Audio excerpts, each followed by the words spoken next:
Build mini secret underground golden house. आत्मन गोला नाम के एक गांव में गंगाराम नाम का एक व्यक्ति रहता था। वो घर जमाई बना क्योंकि उससे कोई भी काम नहीं होता था।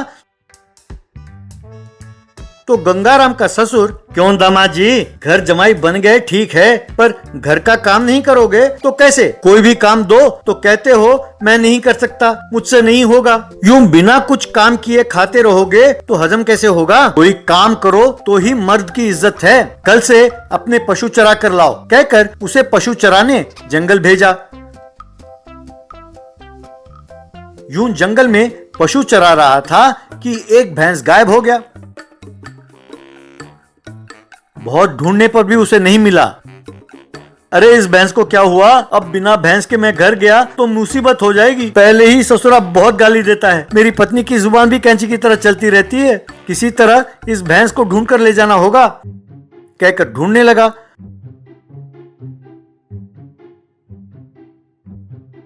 यूं ढूंढते ढूंढते उसे एक गड्ढे में मुन्ना नाम के चोर के छिपाए हुए गहने मिले। इतना सारा सोना देखकर गंगाराम हैरान हुआ। बाप रे, इतना सारा सोना किसने छुपाया होगा? किसी चोर ने छिपाया होगा क्या? मैं इसे ले गया तो कोई प्रॉब्लम होगा क्या? या फिर मेरी परेशानी दूर करने के लिए भगवान ने ही इसे भेजा है? जो होगा देखा जाएगा, ये सोना मैं ले जाता हूँ,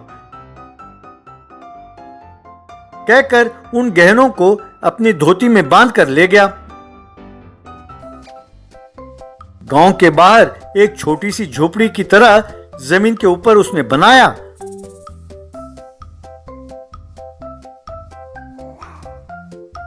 और उसके नीचे जमीन के अंदर एक सोने का सीक्रेट हाउस बनाया। सारे पशु घर लौटे, पर जब पति नहीं लौटा तो उसकी पत्नी कमली बाई, हाय रे, पता नहीं मेरा बावला पति कहाँ रह गया। अरे पशुओं को तो घर भेज दिया, पर वो कहाँ चले गए? मेरे पिताजी और मेरी डांट को सह नहीं पाकर वो किसी खाए में तो नहीं कूद गया? अब मेरा क्या होगा भगवान? यूं उसको ढूंढते हुए और रोते हुए वो गांव से बाहर आई और एक जगह बैठ गई। वहीं पास ही झोपड़ी से गंगाराम बाहर निकला।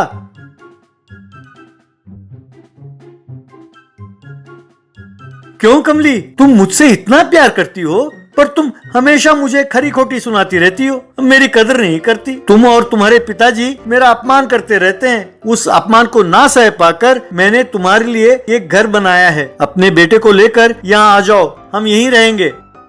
क्या इस मिट्टी की झोपड़ी में रहूं? इसके अंदर एक आदमी के लिए जगह नहीं है। इतने बड़े घर को छोड़कर इस कंगाली में रहूं? मैं नहीं आने वाली। अरे पगली, जरा एक बार अंदर आकर तो देखो, तुम्हें अपने आंखों पर विश्वास नहीं होगा, तुम्हारा दिमाग घूम जाएगा,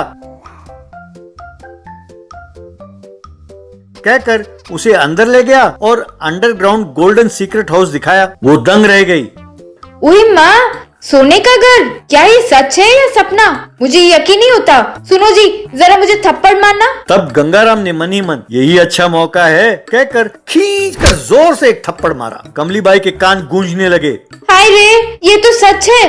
अरे सोने का घर है, मैं यहीं रहूंगी, कहकर वो वहाँ खुशी खुशी रहने लगी। यूं अचानक बेटी और दामाद को अलग घर बसाने पर, वो भी एक छोटी सी झोपड़ी में रहते हुए देखकर ससुर को बहुत गुस्सा आया। झोपड़ी के पास आकर ससुर अपनी बेटी को बाहर बुलाकर, बेटे ये मुझे ठीक नहीं लग रहा है। यूं महल जैसे हवेली को छोड़कर यूं झोपड़ी में रहने की तुम्हें क्या पड़ी है? अपने घर चलो और रानी की तरह रहो, चलो।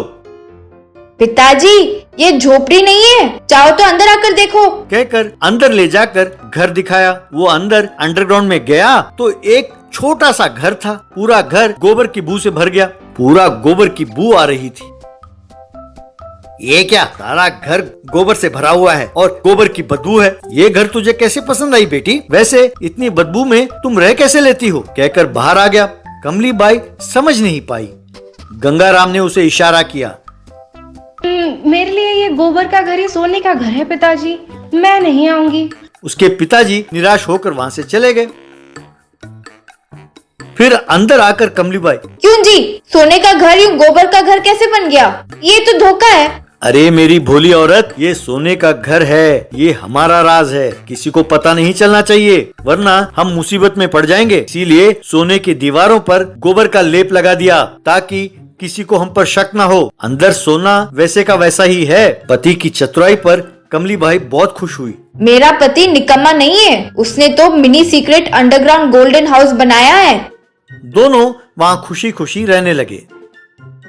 लेजी जेसीबी वाला। करमपुर नाम के गांव में एक बड़ा कॉन्ट्रैक्टर रहता था। उसका नाम था रमेश राठौड़। वो सड़क बनाना, चट्टान तोड़ना, पुल बांधना जैसे कई कॉन्ट्रैक्ट का काम करता रहता था। उसके पास कई जेसीबी, क्रेन, रोड रोलर काम में लगे रहते थे। इस तरह उसके पास काम करने वालों को हर महीने तनख्वाह देता रहता था। उसके पास पांडू नाम का एक बूढ़ा जेसीबी ड्राइवर काम करता था। एक दिन पांडू, मालिक, मुझ में और काम करने की ताकत नहीं है। मैं सोचता हूँ कि मैं अब आराम करूं। अगर आप मेरी जगह मेरे बेटे नंदू को काम दे दें तो मेहरबानी होगी, प्लीज मालिक। ठीक है चाचा, ये पैसे ले लो, अब आराम करो। अपने लड़के से कहो तुरंत काम पर लग जाए। इस तरह नंदू नाम का आलसी मन को मारकर जेसी ड्राइवर के काम पर लग गया। उसे सेलफोन की लत थी। जब देखो पबजी खेलता रहता था या दोस्तों के साथ घंटों फोन पर बातें करता रहता था। जेसीबी को एक जगह खड़ा करके उसके बकेट में बैठकर पबजी खेलता रहता था। एक दिन रमेश राठौड़, बेटा, तुम्हें फोन की लत लग गई है, तुम काम ठीक से नहीं कर रहे हो। ऐसा ही रहा तो नौकरी से निकाल दिए जाओगे, खबरदार।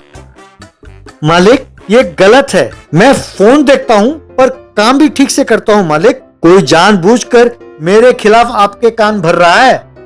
एक दिन वो जेसीबी के बकेट में बैठकर पबजी खेल रहा था। वो खेल में लीन हो गया था।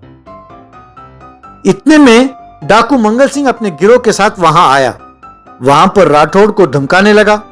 क्या राठौड़, क्या तुम नहीं जानते कि इस इलाके में कोई भी काम करना हो तो पहले डाकू मंगल सिंह की अनुमति चाहिए? यहाँ हर काम के लिए मुझे पैसे देना होगा, वरना देख रहे हो ना हमारे हाथों में क्या है, बंदूक। चलाया तो सीधे ऊपर जाओगे इतने में गेम खेल रहा नंदू उस खेल में लीन होकर उस गेम को संबोधित करते हुए, क्या है? तेरे बंदूक क्या है? अरे वो मेरा कुछ नहीं बिगाड़ सकता, मेरे पास RDX बॉम्ब है और भी कई किस्म के वेपन हैं, देखोगे? ये बात सुनकर घबरा कर मंगल सिंह, क्या RDX बॉम्ब वो खरीद रखा है? राठौड़, गेम में लीन नंदू, अरे बहरे हो क्या? मैं कह रहा हूँ ना, सुनाई नहीं देता? अब भी बंदूक दिखा रहे हो? अब बहुत हो गया, तुम पर बॉम्ब डालना ही होगा। बस मंगल सिंह और उसकी टोली वहां से भाग गए। बाद में राठौड़, नंदू, आज तुमने मेरी जान बचाई है, ये लो पैसे, अब से तुम काम करो या ना करो, हर महीने तनख्वाह लेकर यहीं रहो, कहकर उसे पैसे दिए। एक दिन नंदू जेसीबी के बकेट में लेटकर वहीं सो गया। आधी रात को एक तरफ से कुछ पुलिस वाले और दूसरे तरफ से चोर वहां आए। चोरों के पास सोने के गहनों की संदूकें थी। तभी नंदू के दोस्त ने उसे फोन किया तो नंदू ने फोन उठाकर अपने हाथ में पकड़ा। नीचे पुलिस वाला, क्यों कमीनो, तुम्हारे चोरियों में हम तुम्हारा सपोर्ट कर रहे हैं तो हमें ही धोखा देना चाहते हो? हर बार तुम हमें चोरी के माल में आधा ही दिखाते हो, है ना? आपको धोखा देने की हमें क्या जरूरत है सर? जितना चुराया उतना ही दिखाकर हमारा हिस्सा हम लेके जाते हैं, हमारा विश्वास करें। ऊपर नंदू अपने दोस्तों से जो इसे बताए बगैर सिनेमा सेकंड शो चले गए थे फोन पर, क्यों कमीनो, कुत्तो, तुम लोग इंसान हो? अरे मैं तुम लोगों के बारे में सब कुछ जानता हूँ, तुम में से कौन कौन कितना बड़ा कमीना है, तुम सबकी कुंडली मेरे पास है, वक्त आने पर तुम सबकी पोल खोल दूंगा, खबरदार। ये सुनकर सब चौंक गए। हे भगवान, लगता है कोई मीडिया वाला है, हो सकता है कि अपना वीडियो भी बना रहा हो, चलो भागो भागो। बस वो गहने वहीं फेंककर सब एक एक दिशा में भाग गए। बाद में जेसीबी से उतरकर नंदू ने देखा कि ढेर सारे गहने हैं और वो बड़ा खुश हुआ। फिर नंदू ने उन्हें उठाकर अपने घर की ओर जाने लगा।